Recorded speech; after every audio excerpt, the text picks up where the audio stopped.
And I'm Aaron Navarro.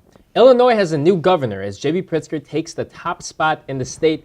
UI-7 News has those results and nationwide results for your 2018 midterm elections. It was an early concession from Republican incumbent Governor Bruce Rauner. He conceded to Democrat J.B. Pritzker around 8 o'clock tonight. Pritzker's victory for Illinois governor came only 1 hour after polls closed. Democrats across the state are celebrating tonight, and UI-7's Addie Ippenson joins us with more. Yes, so I actually went to the Canopy Club, which is over here on campus, and talked to some of the Democrats in the area that were there celebrating. And like you said, we talked about the governor's race. They're very excited for the things that J.B. Pritzker could bring to Springfield. Obviously, it was decided very early in the night, so now they're celebrating some more things throughout the evening too that I'm sure going to talk about. But yeah, it will be definitely interesting to see how it works out with the Attorney General race most likely being Democrat as well, Illinois. And then the Speaker of the House obviously is still Mike Madigan, so it's going to be all in Democratic control again. So we'll see what the Canopy Club, what people said at the Canopy Club. I think we have that now. I'm here with Illinois Democrats who are already starting to celebrate some outcomes of the election. Governor Bruce Rauner just conceded to J.B. Pritzker, so more than likely J.B. Pritzker is going to be the next governor of Illinois. Governor Rauner, when he was in office, vetoed a lot of very common sense gun legislation that would have saved a lot of lives in Illinois, and I look forward to seeing Governor Pritzker do great things to keep our communities and our whole state safer from gun violence. In Urbana, I'm Addie Ippenson, UI-7 News. J.B. Pritzker will be the next governor of Illinois and will be having a position with a contentious and scandalous history for the state. Rauner's tenure as a governor wasn't as scandalous as his predecessors, but he spent much of his time in office clashing with Illinois Speaker of the House Mike Madigan. The disagreements were particularly apparent in the failure to get a budget going, as Illinois went without a budget for 793 straight days. While Rauner was able to submit a budget earlier this year, his disagreements with Madigan led to a rather uneventful stint as governor. With the election of a governor whose political ideology aligns with Madigan, Illinois residents can expect and likely voted for a more effective state government and more bills and such to go through, especially when it's all Democratic. Yeah, we'll definitely have to see how the legislature changes with the Democratic head of state, so we'll see if all of his, priorities and beliefs go through as, we take this new governor. Definitely. Well, moving on now to the race for the 13th Congressional District, Democratic challenger Betsy Dirksen Londrigan is the projected winner for the 13th District, and she is unseating incumbent Rodney Davis. Londrigan's win is another important seat to flip the Democrats. According to CNN, the Democrats have the House with 151 seats, compared to the Republicans also having 151 seats as well. Going back to the 13th District with 100% of the precincts voting, overall, Londrigan leads Davis by 10,000 votes, and in Champaign County, Londrigan got 69% of the votes, while Davis has 30%.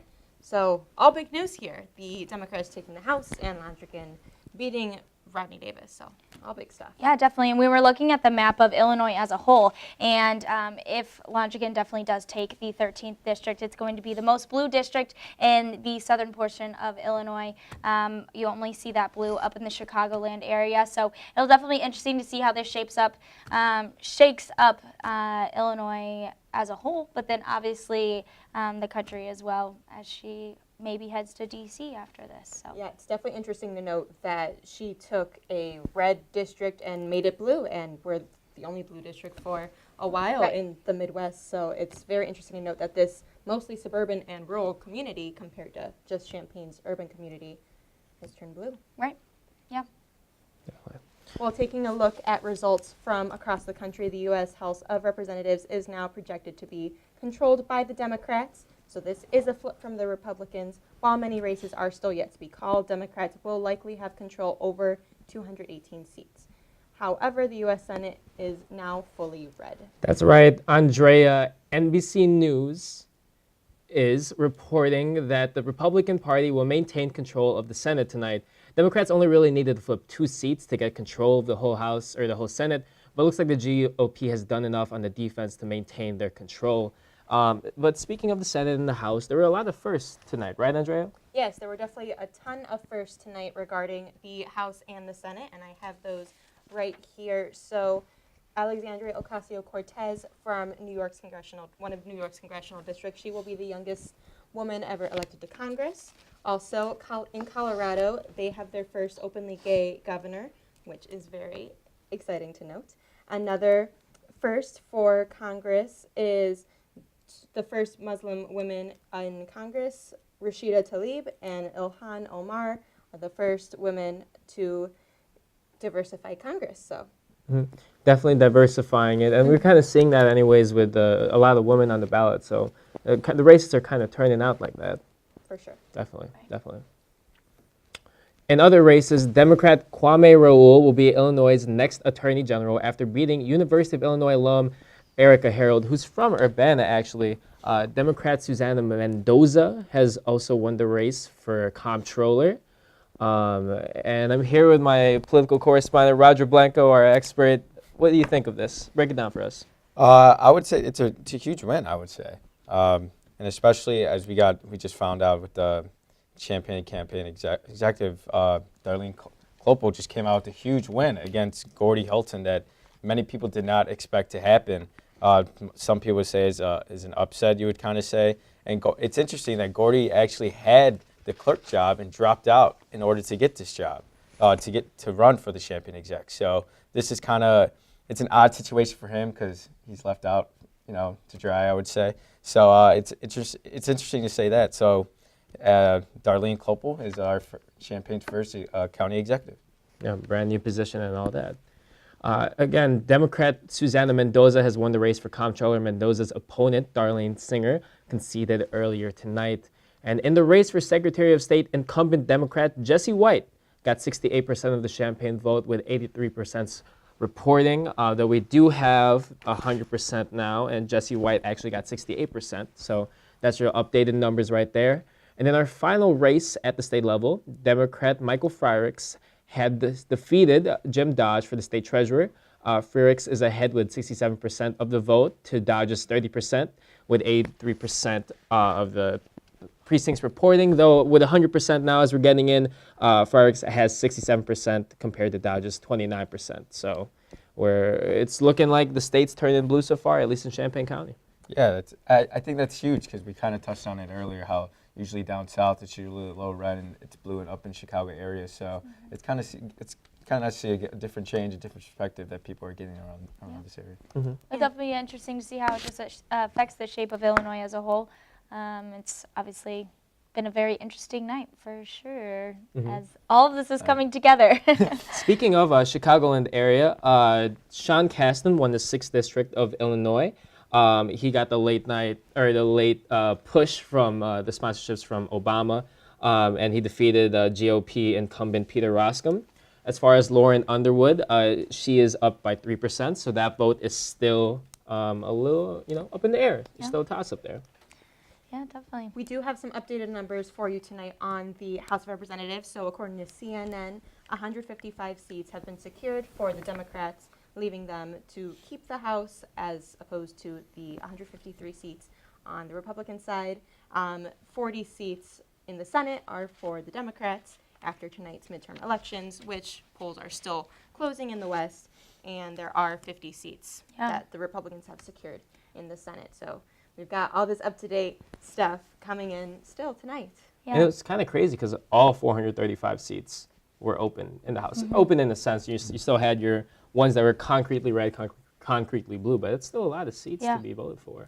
It'll definitely be interesting to see how the relationship works out with the House if it does turn blue, and then you'll obviously still have a red Senate and then a red White House. So to see the three, it's, you can't forget about what's going on in the White House too. It's going to definitely shape up to be an interesting relationship between the three of those, and how that works out. And I know also the Republicans in the House had record amounts of retirements too. So just people that chose not to run for re-election. And so that definitely played a part in, I think, who was running to begin with, and then also who was getting reelected. So I don't think we had ever had this many in recent history, at least, the amount of people that retired out of office rather than just chose not to run for re-election. So.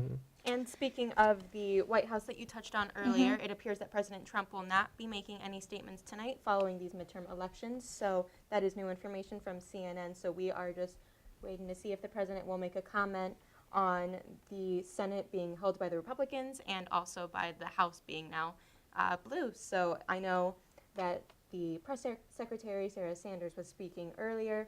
She said that tonight is considered a win, so we'll see if he'll elaborate on that tomorrow. Yeah, definitely. In terms of just turnout overall, Champaign County, 64% came out to vote. That's That's a lot, yeah. Especially I was at the union the other day, and literally you can see from the line just curving up the stairs. It was all the way on the fourth floor. You couldn't really move, so that's awesome to hear. So I'm glad people started to show out and vote. Yeah, I mean, I definitely think at the end of the day, whether you're voting for the right or the left or something in between, it's just important to get that vote out and realize the process. And just obviously on campus, we are the millennial generation, and that I think we've seen through the results tonight the effect that has had, both in Champaign specifically, but then all across the state of Illinois too. So it's definitely good to see the civic engagement, whether it went the way you wanted it to or not. Like, it's good to just see people out there and expressing that right to vote that we all have.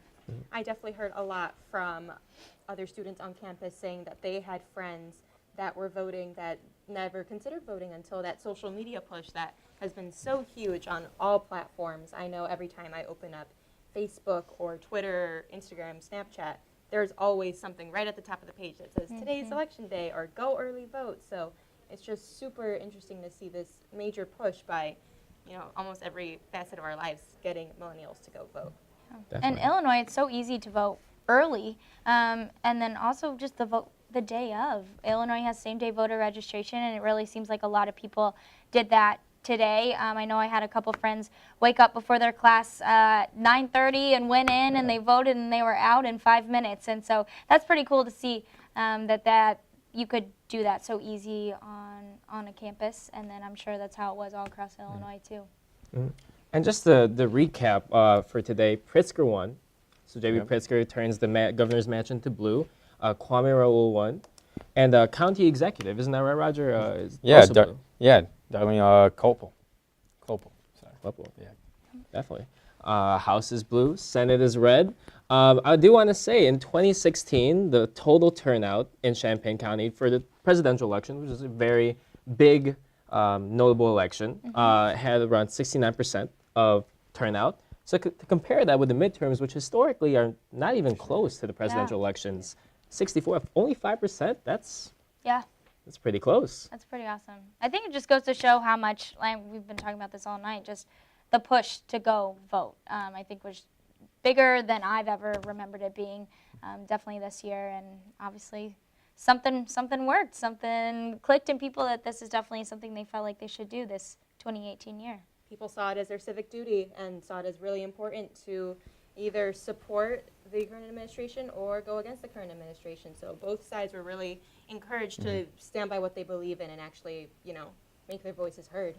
And with Champaign County, it's given us a nice sense of closure. We've been covering the election the past 4 or 5 hours. It's So it's been a very hectic day, yeah. it's always good to have an ending and to know where our country stands at the end of the night. So it's exciting. Yeah, Thanks. you guys did great. No Our problem. You fearless- guys absolutely killed it. We appreciate it. Handshake. And you guys have been great for Our joining us. correspondent, Yes, our handshakes expert everyone. Roger Blanco is right here. That does it for UI-7's election coverage. We'd also like to thank our crew for sticking with us all Yes. night, working Would it around be, the clock. yeah. wouldn't be able to And do thank this. you to our audience for joining us tonight as well. A lot of thanks to Ryan for helping us out. Ryan Monahan helped us kind of get ready and let us know what races to look at. Thanks to the Brookings Center and the Champaign County Clerk for continually updating, I'd say. The numbers were coming in. Yeah, if we didn't have that, So then we would fast. have literally no idea. Yes. So that's And we'd awesome. like to thank Ken, of course. And Yes. our technical Always, director, Ken, Our always. for fearless getting this leader, started. the man behind the curtain. Yes. Ken. And if you missed any of our coverage or just want to see any more of our stories, please find us on YouTube. For Andrea Flores, Addie Epinson, and Roger Blanco, I'm Aaron Navarro. This has been your Decision 2018. We'll see you next time.